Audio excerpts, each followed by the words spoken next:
This at some other point. Very interesting topic. Why? Okay, so we spent a lot last time. We missed a class. I missed a week. And so we spent, if you don't remember, I'll recap a little. We learned the difference between deduction and induction and why Torah is usually inductive. And then we also explained that induction is the tree of life and deduction is the tree of knowledge. And that what is scary, let's say, or unnerving about wisdom, about induction, is that there's a lot less certainty, and the psychology is an area where there's a lot less certainty than in regular science. There's no ability to follow the usual, or the less ability to follow the usual standard of experimentation and then repeating the results to see that you have the theory correctly built. There's still some attempts to do it. Is it getting better or not? I don't know. But so you have to have a lot of willingness to live in uncertainty and to hope. You have to hope. I heard a very nice definition today that a therapist is what did he call it? He said he's I forgot the word.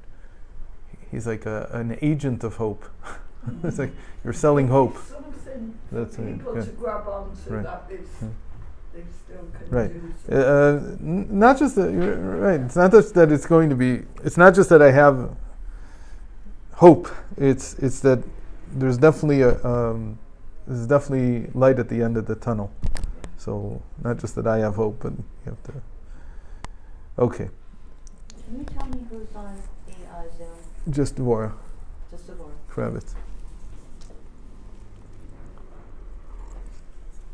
So we have this model that we built. It was based on everything that we've seen so far and everything we're going to see. So far we've covered what it means to have timing and what the tshuva is. And we ended last time with advice fitting for the other to a certain extent, but we didn't really finish it. So the tshuva was really the last thing that we talked about. Timing was the thing that we talked about the most. If you remember, that we ended it with this piece of advice that the right time to say something. I listened to the end again today, just to recap, because it's too long ago, 2 weeks ago. I don't remember what we said. So we said that the right timing is when the person has lowliness. What? Lowliness. We had this gematria that said shiflut equals et ratzon. That shiflut, lowliness, is equal to an appropriate time, or an auspicious time, a time when the person is open to hearing something. And so a lot of therapy is about waiting for the right moment. Now, you don't always know when the right moment is. So last week I sort of said you have to wait for the right moment, you have to time it. Afterwards I thought a little, I said, no, you have to be creative enough to say the same thing in 1,000 different ways. And one of the times it'll come in, and that's a saying from the Kotzker. The Kotzker was asked, why does it say to put these things al levavcha, or al levavchem, sorry. Why does it say that we should put these things in the Shema on our hearts? And it doesn't say to have them to put them in our hearts. Why would you put it on? So his answer was, put it in. But if you put it on the heart, you leave it there.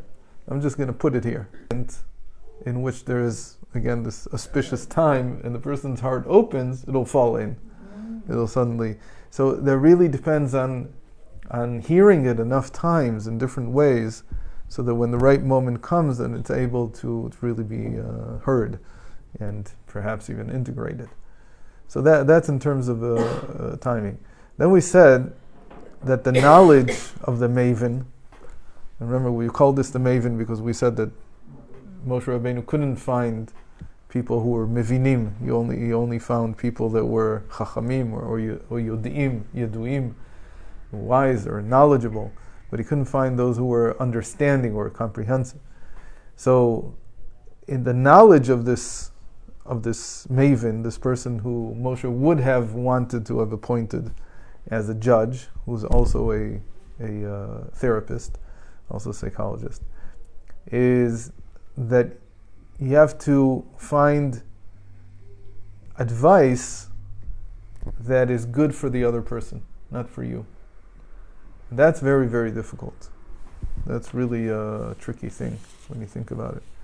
Because it's very hard for us to couch our advice in anything but the language that we're familiar with. Mm-hmm. So first of all, every time that there's a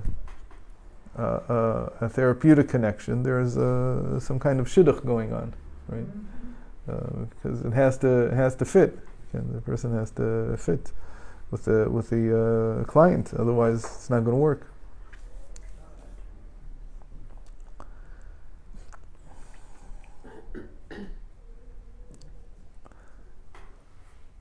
But how can you even understand how to say something in the way that, in a way, and to use the not just the language, but the advice that fits someone else? How can you come out of yourself that way?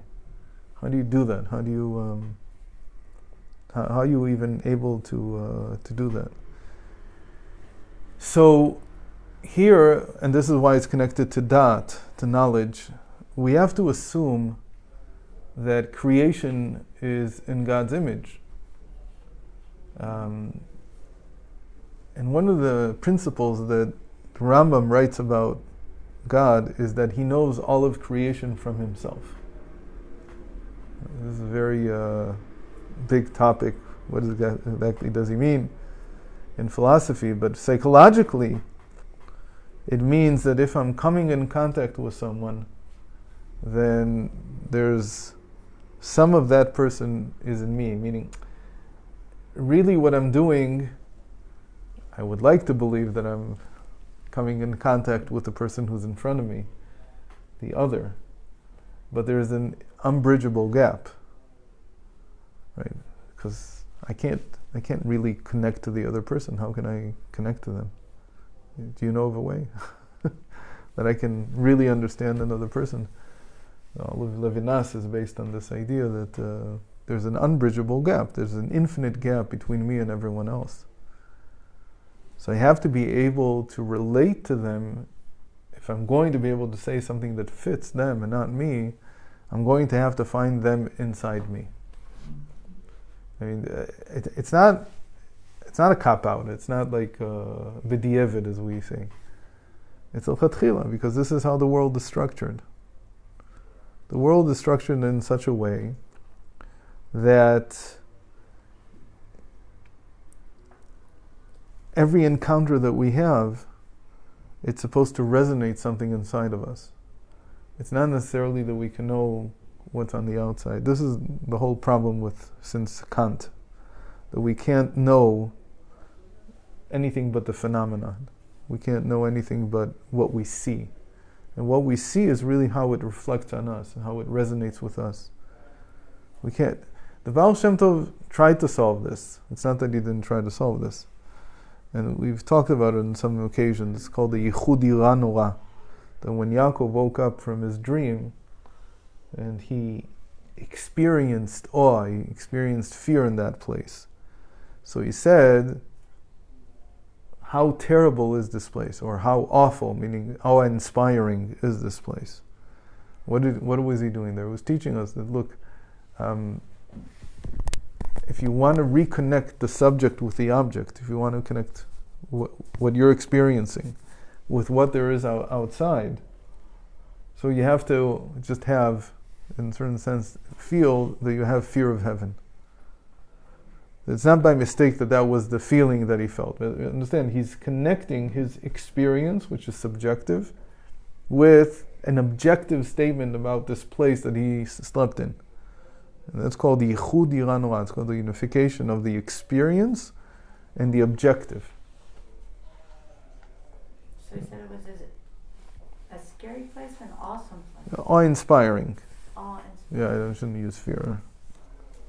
He had this dream and he woke up with a sense of awe. of this place. Now,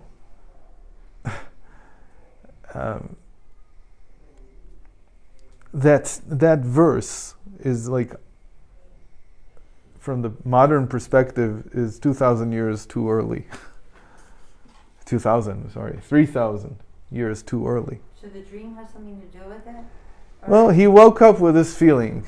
We don't. It could be that it was from a dream. Could be what he ate last night. Who knows? It's a subjective experience. And he comes and he says, this subjective experience means this is the gateway to heaven. Otherwise, why would I feel this way? What do you mean, why would you feel this way? Because you ate, I don't know what you ate last night. Did 14 Because you haven't slept in 14. Who knows why you're feeling this way? So a person back then would not even start with the statement Vayira Yaakov meod, that he was very full of awe. That would be completely irrelevant. What I am experiencing is not my experience. What I'm experiencing is the objective reality here. So the way I would expect this verse to be written is Vayomer Yaakov Ma nora hamakom hazeh.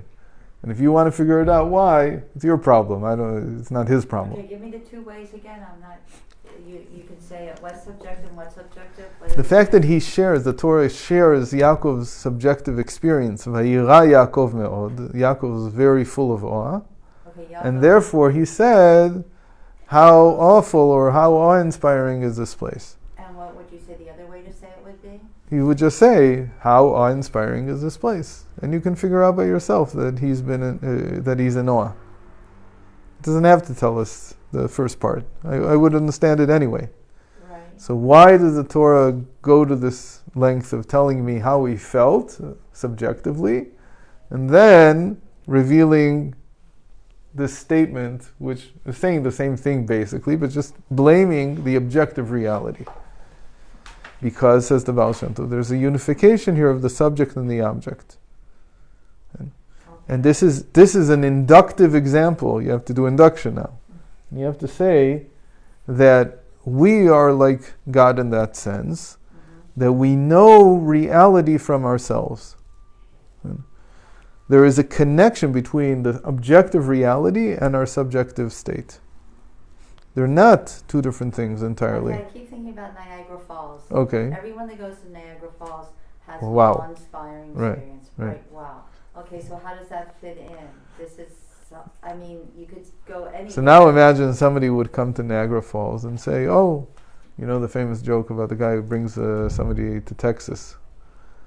So one day they go by I don't know, a skyscraper in Dallas.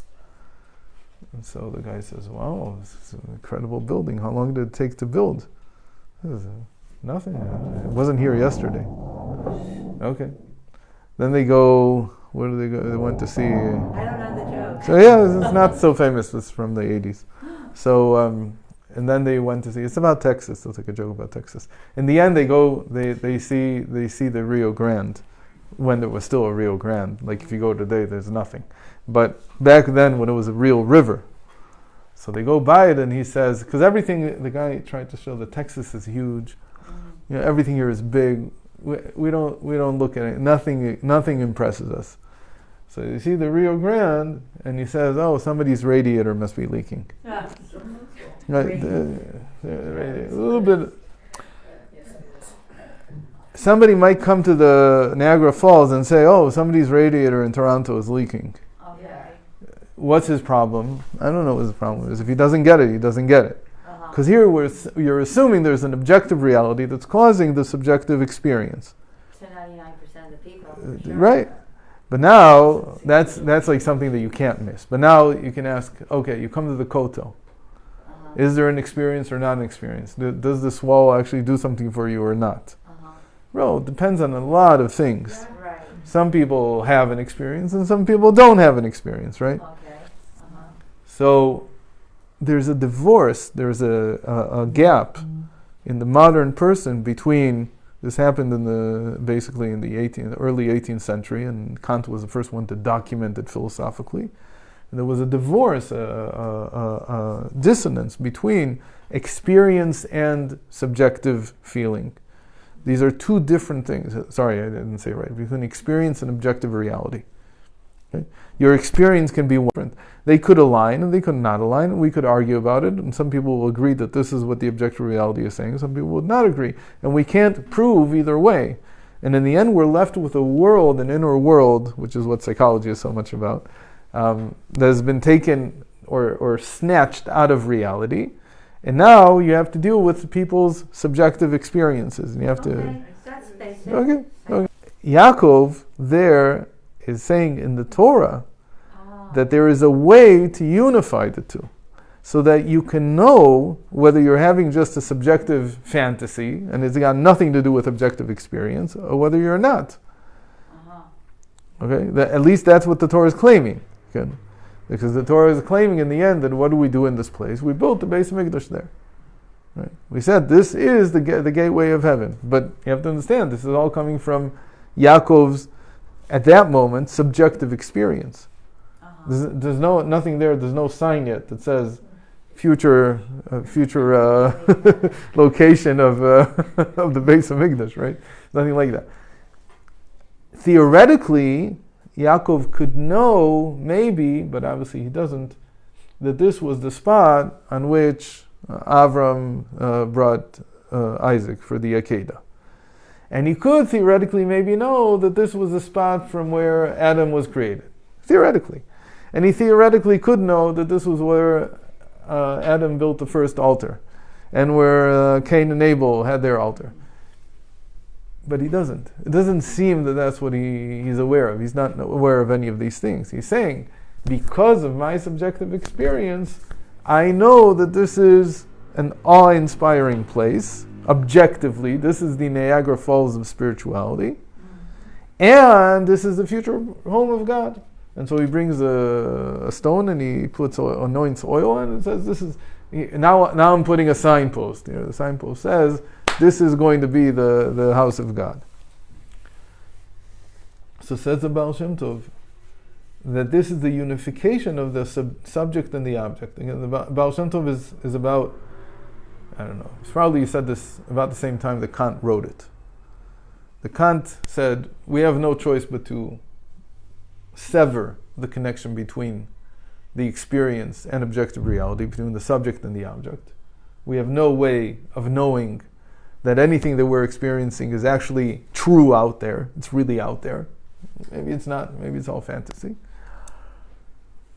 And the Baal Shem Tov says, no, there is a way to know. There is a way. The Torah tells us how to. He's almost like giving the remedy before even the disease spread throughout the world. Today, everything is, postmodernism is all based on existentialism. These are all based on the fact that there is no objective reality. It's to the point where it's not that we can't agree on what the objective reality is. Objective reality doesn't exist anymore, right? Yeah, now, right? It started, in 17 something. The 1720 world now is in a situation in which there is no objective reality anymore. It's gone. One person's terrorist is another person's freedom fighter, right? All these things. So this is all a postmodern reality, which claims that you can build the world however you want. You look inside yourself and you build the world however you want. This doesn't work if you don't have God. Meaning, what we tried to say is that Hashem wants this. There is something about this reality where the subject has been divorced from the object. And there is something to it. Why is there something to it? Because I could list 10 different reasons. One of them would be that Hashem wants you to appreciate that He's really, really, really infinite, not like you used to think. You used to think it was a little infinite. Now you understand how infinite it is. Why? Because I see things one way, and you see things the other way, and we're both creations of Hashem. We both have maybe even divine consciousness. And yeah, that's how the Gemara is. The Gemara was always that way. Okay? The Gemara was, one Chacham says this, the other sage says this. So who's right? What do you mean who's right? The Torah has 70 faces. The Torah already taught me that this is... But was this the way that people understood things 2,000 years ago? No, probably And not. also, I mean, we read the Torah every year, and as we become more refined, then also reality changes. Is that Hopefully, right. So what the Baal Shem Tov comes and says is that the moment that you're in the house of God, the moment you're in a state of consciousness of the divine, then you have a basis for reuniting the subject with the object. Meaning, like I just said, if I'm now seeing someone and offering them advice, and I need to find that person inside of me. So somebody would say, but that's completely subjective. To find that person inside of me is completely subjective. It says, no, because I believe that Hashem did this shidduch, He put us together. So there is a reason that He came to me and He's not by someone else. And so I need to find Him inside of me, even though you're telling me it's only subjective. No, because Hashem connects the subject with the object. So in this case, by finding this person inside of me, I haven't fallen into my abyss of subjectivity. Rather, this is the only way that I can find a way to say something that will fit them. The whole question is, can I find them inside of myself? Can I find this person? Can I make room to find this person inside myself? Make enough room, enough effort of concentrating on where do I connect with them? Where do I see them inside of me? If I can't, I have to be able to identify. And we said always dat is identification. It's the power of identification. So I need to be able to identify with the person who came to me. If I can identify with them, then even though I'm going to say something subjective, right? It's subjective. You can't run away from it, because if I'm going to say something for myself, that's subjective. It's not objective. I don't have clairvoyance. I can't see. I'm not a prophet. I can't see the other person. Like, I can't read their mind. That's impossible. But as I get to know them, I find them in myself. If we're together, there is part of them in me. If I can't find them at all, then, like we said, you have to send them their way on their way, and they need to find someone who can. But if I can't sympathize with the person that's coming to seek advice, then I can't help them. There's no way I can help them. I can sympathize with the idea. But I can sympathize, I can have empathy, I have Rahmanis, but a lot of times I would do things so differently than the way they do it that, like, I can't get to the place where I would react in a situation like they do. Do you have to get to that place where you would be reacting like them? No, because the whole point is that you're going to be giving them a different way to deal with this, a completely different picture. But if there's no identification, meaning there's no ability not just to empathize but to sympathize, and to see them inside me, that I have the same failures, let's call it. I have the same. I face the same trials, the same difficulties. Well, even more so, like Moshe Rabbeinu said, if I had their challenges, I probably wouldn't do as good as they're doing now. Exactly. Okay. Exactly. But there's always that problem that you can end up like as a criticism if you don't touch that. It's very, very. You can empathise. You can, but if you want to say, "We'll do it this way," they can take it like what I'm doing is no good and it's a big criticism. Oh yeah, of course. It has to be said in the right way. It's getting to know you. Yeah. That's why therapists always have loads of sessions before. So really, the speaking is really that I have to find you in me. Sometimes it's quick, and sometimes it's a long time. Yeah. But if then there's a resonance. You're saying? Yeah. Then you feel the person. You begin to feel the person. And you said before, like the advisor has to be in divine consciousness, and then he has the ability to unify the subjective because and objective. the client that they can move more into their divine consciousness Maybe. through that? Maybe. How else would they get it? No, It's not there's different theories about what happens between the client and the therapist. There's all kinds of, in the beginning it was Freud's theories, and now it's moved into other theories, and they're being changed all the time. There's a connection that's created. Exactly what type of connection it is, I mean, that's up for grabs. But the connection allows the client to be able to hear. Mm-hmm. And the better the connection is, the more they'll be able to hear. Mm-hmm. But there has to be a connection. And like I said, last week we talked about, this prospicious, how do you say, auspicious time. I think it means the same thing basically. When people came to the Rebbe, so they already came wanting to hear. They already came in the state of mind that anything that you'll say, I'm going to latch onto. I really want to hear. So that makes it a lot easier, right? Yeah, but it doesn't always mean that they accepted what they heard. You can have people that really want to change, but they haven't got the ability.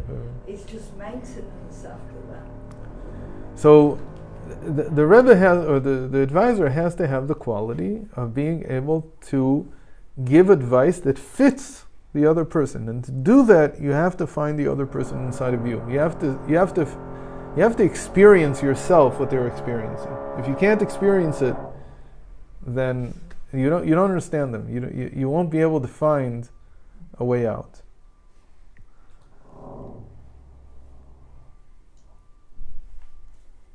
And any type of therapy that's being done requires that.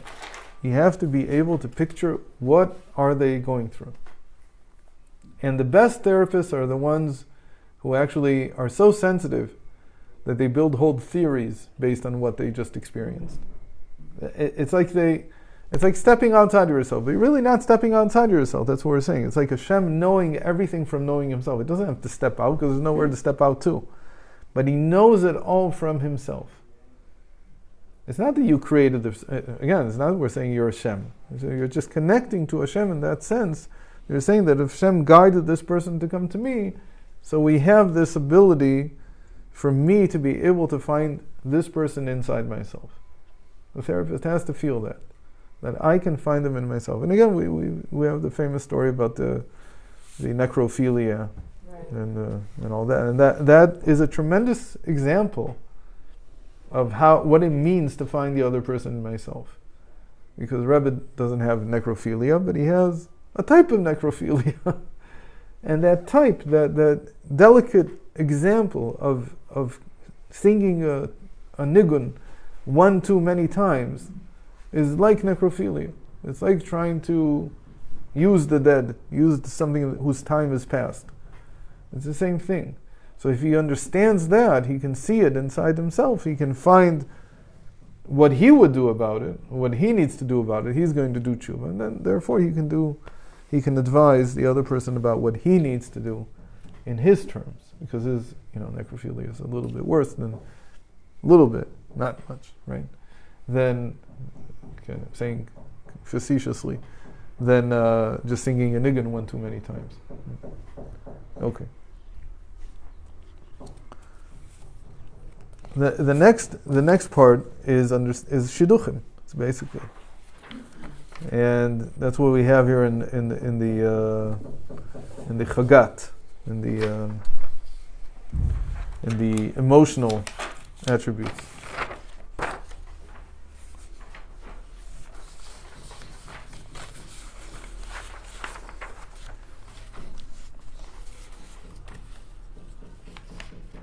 Do you have one? Yeah. You want one? We share. No, you take. So here we have that the emotional is about feeling the connection, or the connection is the right word, the potential of a connection between things. So the simplest example would be a shidduch. That a maven is someone who has Havana, his understanding is in what matches, what goes together. That's what the emotions are about. The emotions are finding which parts of reality can go together. Now, it's actually the meaning of the word emotion in Hebrew. We talked about this in the past, I'm sure no one remembers. We talked many years ago. There's a pasuk in Tehillim that says, "Bebeit Elokim na'alech beragesh." I believe it's chapter 78 or 79. We will walk in the house of God, and then check all the English Bibles, how they translate it. I haven't looked in years, I don't remember what they say. The modern Hebrew word for emotion is regesh. As bebeit Elokim na'alech beragesh, we will walk in the house of God with ragesh, with the modern Hebrew meaning is emotion, is translated that way usually. People understand it means you should walk, so you'll find that people say, to walk with sensitivity. And regesh is also regishut, is also to be sensitive to something.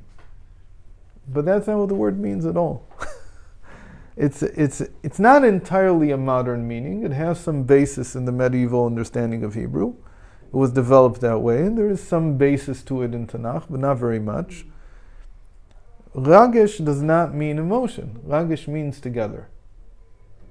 It means that we will walk in the house of God together. And actually, people understand this now, and so that when they go up to Har HaBayis, you can't walk alone. You have to have an escort. You have to have a policeman. You have to. It's like a joke about this, but it's really that way. You can't go alone. You can't walk in God's house alone. It doesn't work that way. The only time there's someone who's alone is in relationship to the Torat, to the incense. Whether it's on a weekday or on Yom Kippur. But that's the only time that somebody's really alone there. What about the Kohen Gadol? Right, that's the thing. That's what That's the Ketores? That's the incense. That's what he does. He brings the incense into the Holy of Holies. Wow. That's the excuse for going in. Wow. There's no other excuse for going in. Well, there is an excuse, but then they definitely don't go in by themselves and they don't really go in. They come down from the ceiling. It's to fix things. But regesh, what we call emotion, really means things that come together. And so the maven has a sense of what belongs together. That's what they see. And so the way to understand this is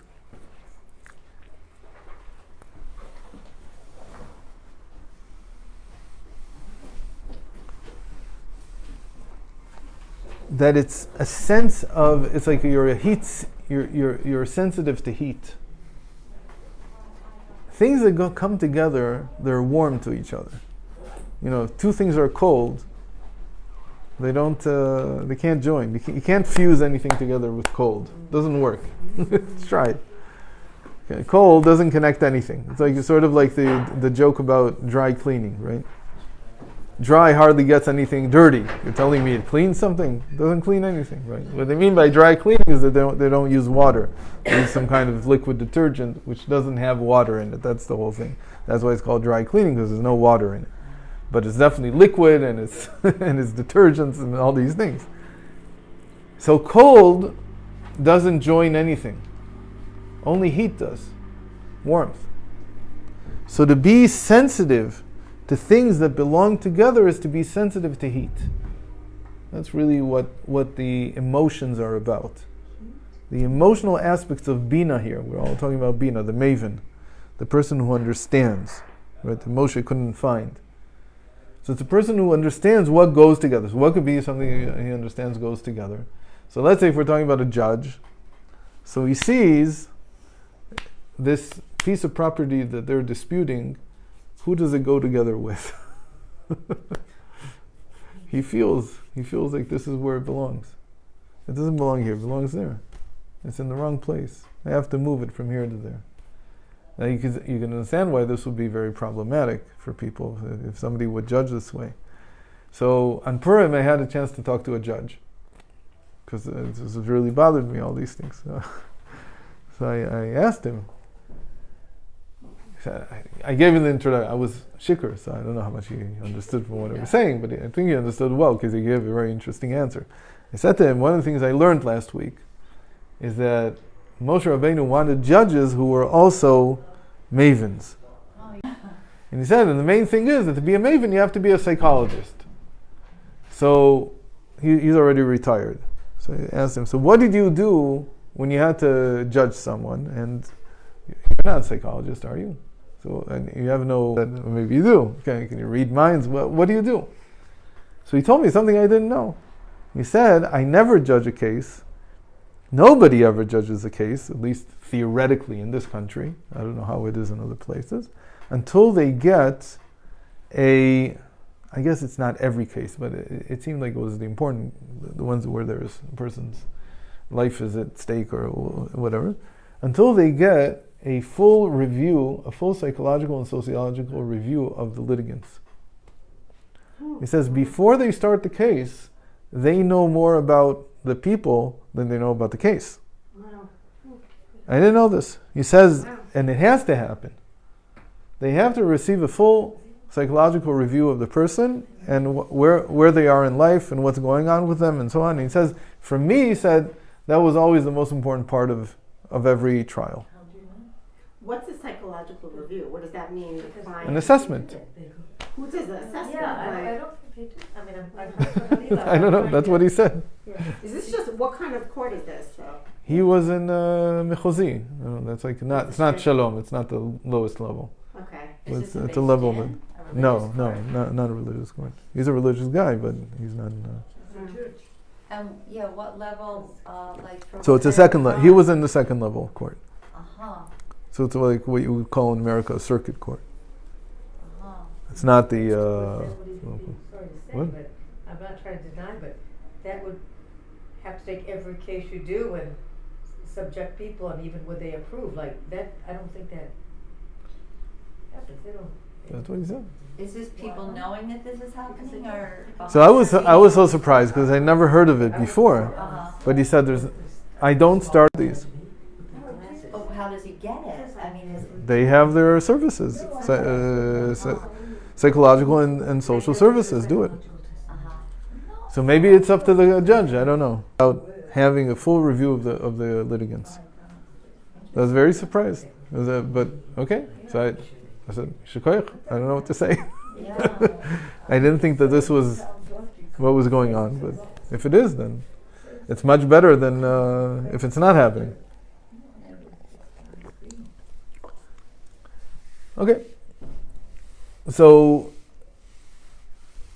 what I exactly? don't know if it's much better. I mean, the more information you have, like you're not supposed to judge if one person is rich and the other is not. And then you find out that one person is rich and the other is not. That makes it very difficult. And you know you're not supposed to judge on that level, but once you have this information. I don't. He didn't talk about.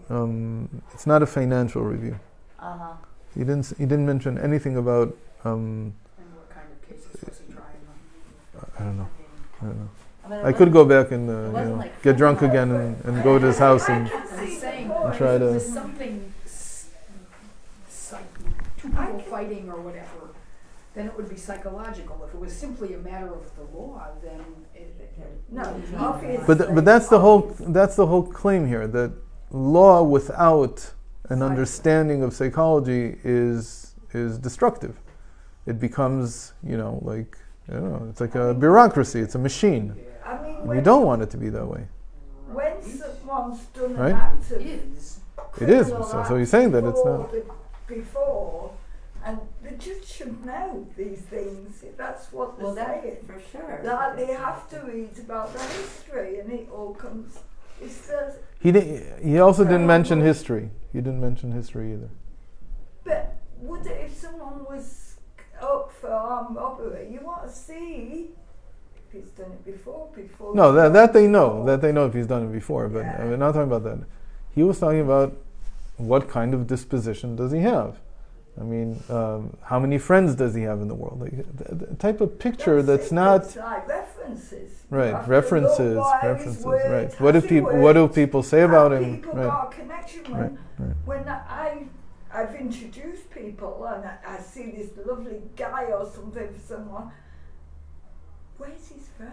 Right. Where's he been? So now you're saying it for a shidduch, exactly. So for a shidduch, you have to understand these things, otherwise you can't know if it's really going to connect. Right.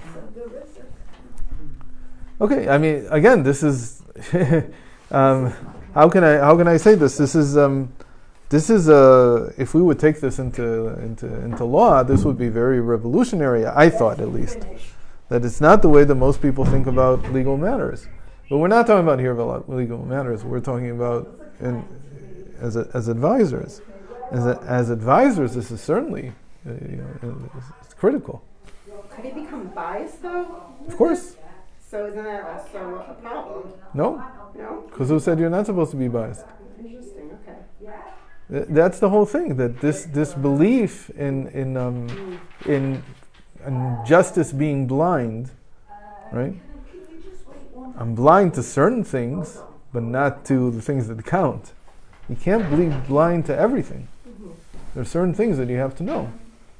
If you don't know them, then you can't really. What you're doing is you're creating a bureaucracy. You're creating something that's completely heartless. But also all the stuff you look up could be biased. It could be, 100%. What's that? 100%. But that's why we're saying here that when, as an advisor, of course you're biased, and you can't run away from that. That's basically what we just said. He looks up. You just said they have some kind of. Oh, they have a service that does this. But I don't know how they do it. I didn't ask because them. they're only getting somebody else's bias if they look it up. Does he have any? No, I don't think. It's not- It didn't sound like they were looking it up, but I don't know. I could go back and try to find out more or try to research it more. But it wasn't the point about the law as much as it was. First of all, it was surprising to me to hear even this direction, but it's more for the advisor. The advisor certainly has to see these. So like it's objective psychological criteria, but it doesn't. Then the judge has to awaken up his inner psychologist, because like that's where the real avoda is. Right? That's where it's happening. So it's kind of like ramazing to help him. Again, it's information. right. It's the same criticism of the DSM as it's the same criticism, because DSM is a shopping list, and It's also biased. It's not biased. It's supposed to be objective. But the people that formulate the DSM Right. also. Oh, they certainly, when they build a criteria, they certainly have a bias. But the way it's used is supposed to be completely objective. So I'm sorry, you're schizophrenic. That, I mean, I'm caricaturing the whole thing, but that's what it looks like. And so this becomes an issue. It becomes a real issue. You have to have normal biases. We just said in that for me to find the other person, I have to be subjective. So the bias here is not the bias of looking for the other to exonerate, or to, on the other hand, accuse someone of something. The bias here is to see what fits, what belongs, what they can connect to. That I have to be able to see. That a maven sees. So a maven is like, let's take a different area altogether. Let's say I'm a real estate agent, and I meet a couple, and they're looking for a house in this neighborhood. So, there are people who say, it doesn't mean anything. It doesn't matter what I think. It's going to happen. There's so many different variables that I can't know.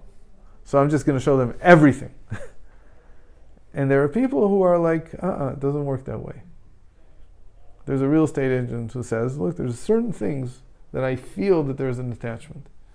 You'll like it. It might fall because you don't have enough money, or because you can't get the terms of payment organized, whatever else. But the moment that I see, that I hit, that I understand what you connect to, so I know how to work. But if I just to go brute force and just let's go through every single listing, we'll be here until the end of time. It's all random. I don't want to work that way. And certainly when you're working with people, you have to feel where they attach, where they connect. The whole world is attachments, is these connections. And you have to be sensitive to it. And then the next one is sense of explanation or explication. And basically what it means is, can you say things in a way that the other side understands what you're saying? That's not very simple.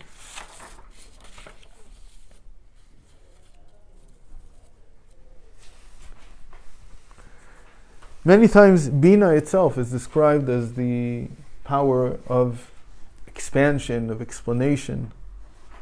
So when it comes down into Nehi, into Netzachot Yesod, victory, acknowledgement, and foundation, which we know are the faculties that are used to connect with the outside world, so Bina becomes the power of explaining myself to others. Sometimes I listen to myself afterwards, and I have no idea what I wanted. And so I wonder, what do other people hear? What do they understand? The only way I can know if somebody understands or doesn't understand me is if I say something either preposterous, and I see their faces, or I say something that I think is funny at least. And if they react, okay, at least they're listening. At least we're somewhere on the same page. But it's very hard to be clear enough and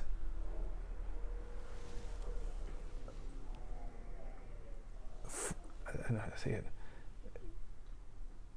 transparent enough in your thought so that other people can see and understand what you're saying.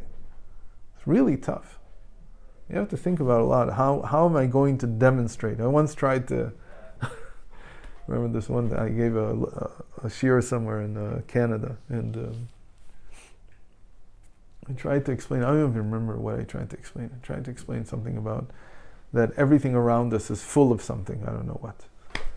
And so I guess people will have different images come to mind when I say the air around us is full of something. Full of light. I don't know what I can't even remember what I was talking about. But what I remember is that there was a guy who came up to me after the class and he said, what you said was way too vague. I don't know what people understood, but let me give you a metaphor that you can use from now on. The truth is I've never used it, but I can't forget it. He said, you can say the air around us is full of water. Or you can say the air around us is full of ice cubes. Okay? The fact that the air around us is full of water, most intelligent people know that there's humidity in the air. But when you say it like that, that's not very graphic. There's nothing to hang on to. Humidity is not exactly, a visual image. But if you say there are many, many ice cubes floating around us, because theoretically you could take this humidity and you could cool it down and make each one into an ice cube. So I don't know how much you would need to take, maybe a cubic meter of air, I don't know how much, and you'd get a little tiny ice cube. Okay, but you've got ice crystals floating around. And then suddenly a person has a certain image of what you're saying. So to be able to express things in such a visual language that people can follow you and can experience what you want to say, that's a gift. That's the Nehi of Bina. That's the victory, acknowledgement, and foundation of Bina, the power of explanation. Person really has it wonderfully in this generation is obviously Jordan Peterson. That's why everybody listens to him. Because it's very clear, because he always uses a visual image. Chazal were great about this. Because Chazal always, like we said about Shlomo had 3,000 different mashalim, 3,000 different images or visual metaphors. Sometimes they weren't visual, sometimes they were musical maybe. But they were metaphors that allowed a person to understand what in the world he was talking about. Okay? And finally, and this is one I wanted to speak most about, but we don't have that much time left, is the Malchus here. And the Malchus here is understanding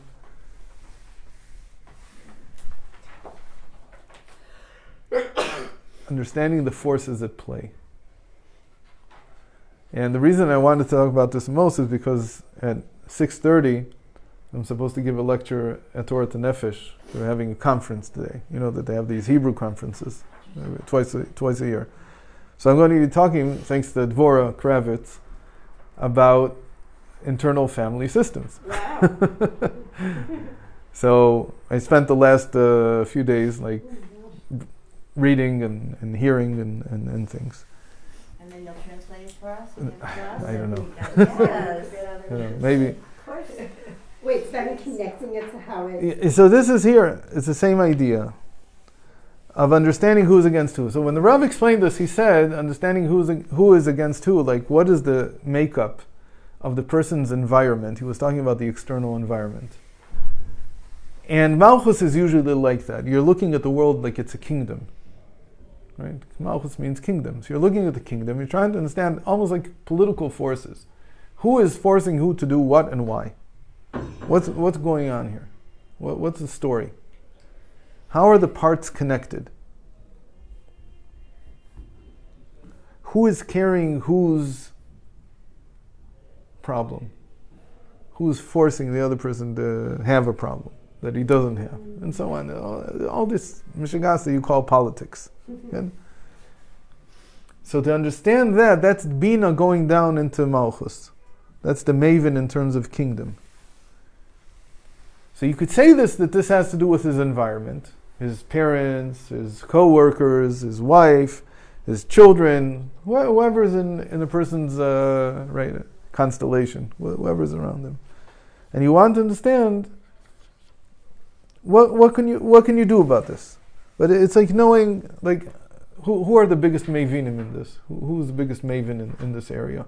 When you're talking about politics, it's not the politicians. Maybe they have some sense, but they're not as good as the PR people.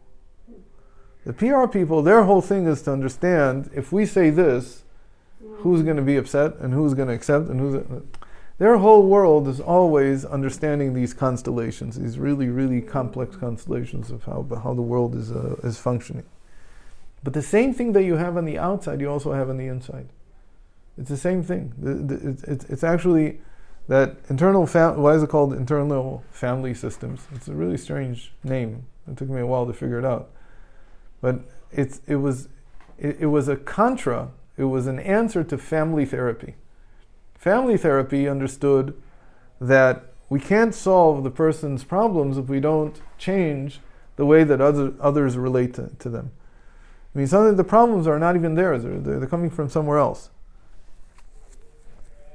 But then the guy who started it realized, his name was Dick Schwartz, he came up with the idea that this is not solving stuff for me. Like he was working with bulimic children, and he said it didn't work. And so I began to understand that the family wasn't on the outside, the family was on the inside. On the inside it doesn't have to be a family, he just calls it parts. It's parts of the personality, or multiple personalities. He calls them personalities. Now the problem is that has a stigma. The moment you say multiple personality disorder, MPD. So one of the good things is that this was changed into DID. And the Rav gave a class about that 3 years ago, about DID, dissociative identity disorder. So MPD is no longer such a, it's not for the psych ward anymore, maybe. You can deal with it. But the point is that personalities just means that what we would call sfirot, right? That's basically what he's talking about. It's just that, and this is where it gets tricky, that each issue that people have, each problem, needs a different model to describe. They're not in the same way that we do this all the time. This is, right, now we're using a model that it's based on the sfirot, but in the end it only has 7 parts to it. Right? Notice this. There's only 7 parts in this model. What happened to the other 6 or the other 3, depending on how you... Sometimes we have a model that has only 4. Sometimes we have a model that has 22. Like we're going to go to the Seder. In the Seder we have at least 15-part model. There's 15 stages in Kadesh, Uchatz, Kavas, Yechatz, 15. And then when you add the 3 cups of wine and the 3 matzahs and 4 cups of wine, so you get 7 plus 15, you got 22. And so the Rav has a whole model of how these 22, they correspond to the 22 letters of the alphabet. There's 22, we learned, remember, we learned this in terms of the senses, the superconscious senses. There are 22 superconscious senses, that they come from 13 and 7. They're in 7. 13 and 9. Do you remember this? I couldn't get it at the time. I'm sorry, you can't. So there was also, That's the years I wasn't there. yeah, Oh probably. my God. And there's 22 ta'amim, there's 22 cantillation marks. There's different systems about how many cantillation marks there are, but there's the most robust one is 22. So you have these, and there's 22 principles of faith, right? That they divide into 13 and 9. 13 that we know from the Rambam, and 9 that were left over from the inner teachings of Torah. So sometimes you have a 22-part model. It's much more complex. It makes sense that on Seder night you would be using a 22-part model because, right, we're doing therapy, we're giving advice, or reenacting something that is as complex as the Jewish people. So there's got to be one of these real complex models. So the models are always different. It's not so simple. You have to look, as I was preparing for this lecture today, so I was thinking about it, that to understand who's against who, to understand the constellation, you have to really understand what the root of the issue is. And when you know what the root of the issue is, you can go to the Talmud, if you know enough Talmud, or the Zohar, and you look at that issue there. Where is it discussed amongst the sages? Now, one of the things that you'll find amongst the sages, if you won't find it there, you'll find it later in the Rishonim, or you'll find it later, is that there's always different opinions. And these different opinions are the different parts of the model. So you have to be, I mean, I don't know if you can do this for every single client, but theoretically maybe you could count the parts that you think there are and come up with a model. But a lot of times you don't even know, the person himself doesn't even know exactly how many parts there are. So you would go through this process of first of all finding what is the core of the issue and looking for the parallel discussion in the Torah. And there you'll see that there are different opinions. Now, how do I know that different opinions are like different parts of the model? Because that's exactly what Rav Ginsburg has been doing for 70 years. He's been taking the different opinions and he's ordering them in a model. Where did he learn this from? What's the source? How do we know that this is true? So you could say maybe it starts from the 4 who entered the Pardes. Why are there 4? Obviously, it's got to be the 4 letters of a God's name. But there's something much clearer.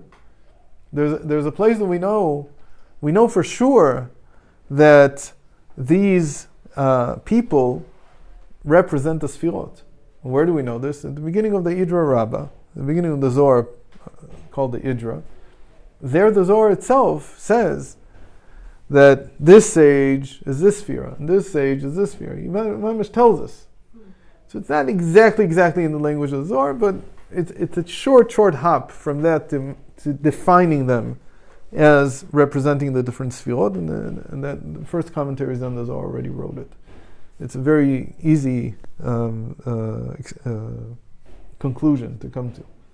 So different people represent different points of view, different parts to this model, to whatever the issue is. And one sees it this way, and one sees it that way. And they have an interaction between them. Why they disagree, and why they agree, and who does what to who. And all the times in the Talmud when it looks like one person is badgering the other, so the depth of it might be that you should know that these two are not going to get along so easily. That maybe they represent a place where the parts are going to be burdening one another, and so on. So this idea is very, very. It takes a lot of Havana, it takes a lot of understanding to be able to grab this. But what you're saying is that, or at least parts, if you don't want to call it people, and every person in that is a miniature of the world, which is exactly what it says in Kohelet, V'gam et ha'olam natan b'libam. And even the world, he has put in their hearts. That the entire world is reflected in each person, except there's many worlds. I'm not telling you which world. You're a world. I don't know which one. We have to figure it out. Okay? So each person has a core personality, a core self, which is the attempt to put everything in the right structure. So this whole generation is about these things that Rav Ginsburg has been doing for the last 50 years. that are trying to put things together in a coherent model, in something that actually works. And so you call it a family because in the end you're saying that they all have a role to play. And each one has a role to play. Each one has something to work on. Okay, so I think we'll end with this because I can't develop it too much now. And, but that's the... Sorry, so is your class that you're going to give is comparing IFS and connecting it with like Torat Hanefesh? Yeah. Wow. Not comparing. I'm going to try to give the similarities or like to develop it even further. Wow. Especially understanding this part about that this came to me that if you understand the core issue, you can find it in Torah, and you can see that always in Torah there's always disputes. There's always different parts that are debating in which direction to go, how to tackle this problem.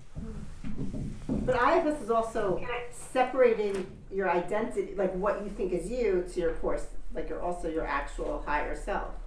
The higher, what makes things coherent is always the dat, is what we call the intellectual soul. That's its role. It's supposed to make things. It's supposed to build my identity in the end.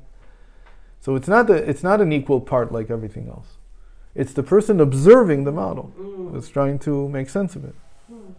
Dora, you want to say something before? I have a question, because what Big Schwartz says is that the parts are one thing, but what's really important is the interaction between the parts. Right. So it's the process. It's not the structure. It's the process that's really where the work has to go. So how does that relate to this? And maybe you can't answer this in 1 second. But there's a book that we wrote called The Art of Education. And there, the whole point was to say that identifying the parts is the first step. But the real step is how do they become what we call that the dot is a key that unlocks the mind. Meaning that when you have all the parts together and they're interacting properly, it opens the mind. But to get to that's the real work that you have to do. So there's a whole book on it. We have that book. The Art of Education. I might have that book. I'm going to be going through all my belongings very soon. So if I don't know. So when the Rav taught that, I saw it very clearly in the way that he was describing it, that it's never a sequential, it's always a very complex interaction between the different parts.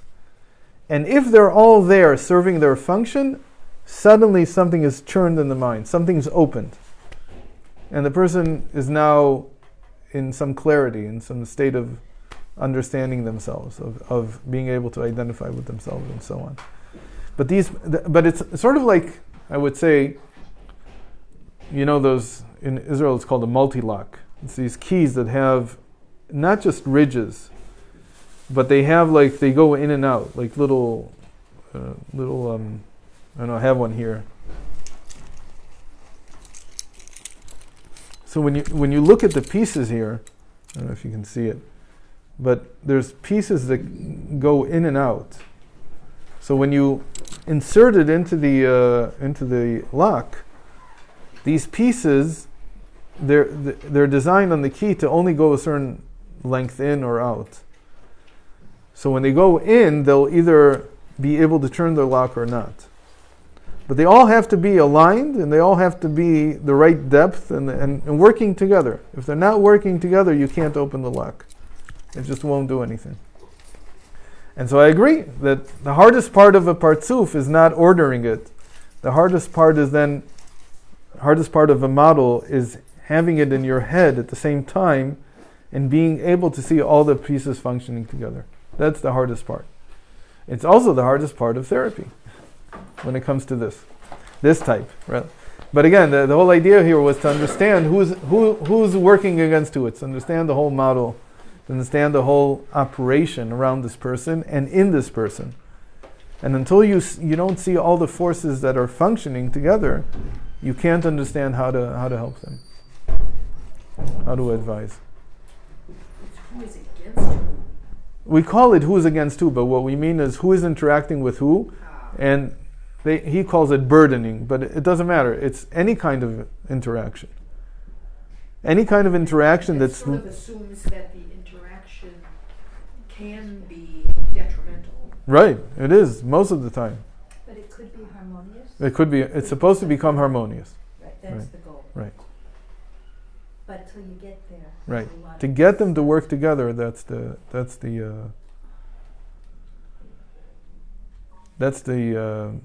challenge, the difficulty. Can we listen to the conference? Sure. Can you put the Yeah, info I'll on? put a link. If I think I have it. It's just tonight? It starts I think at 4. It's till like 9 or something. So there's going to be other speakers also? Bye bye.